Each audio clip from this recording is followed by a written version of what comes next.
by how much rubber string of length L increases in length under its own weight when suspended vertically.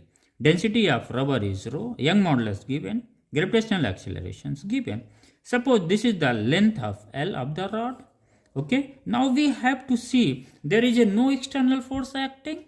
It means here the weight of the rod, that is the internal force of the rod, behave like a deforming force at which cross sections area, that is a key point.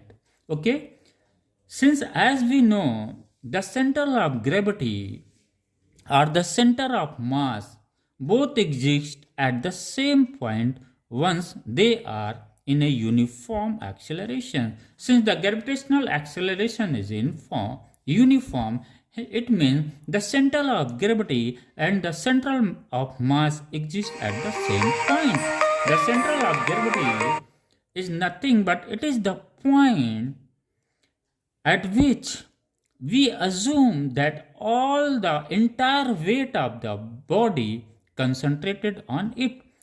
So for the rod, it is at the middle point. The center of gravity is at the middle point. This is the key point to understand to solve this question. Here is the important is the center of gravity at the point where the entire force act, where the entire weight of the rod act, or we assume the entire weight concentrated on it. It means the weight of the total rod is mg, but this mg total weight is concentrated at the center of gravity, at the point of center of gravity, or at the point of center of mass. Now it is to be clear, the center of gravity does not depend on to the orientations.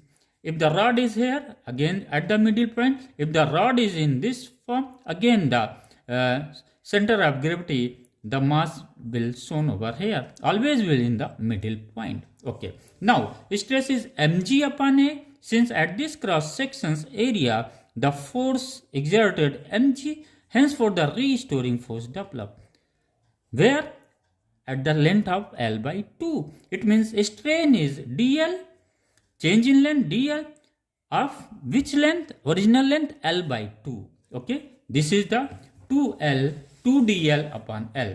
If the volume is V, then the cross section area into length is the volume. Mass M is volume into density. We find this relation. Stress is this one. Put the value of mass over here. We find L rho g. Again, the value of dl is L square rho g upon 2 Young modulus. Thank you.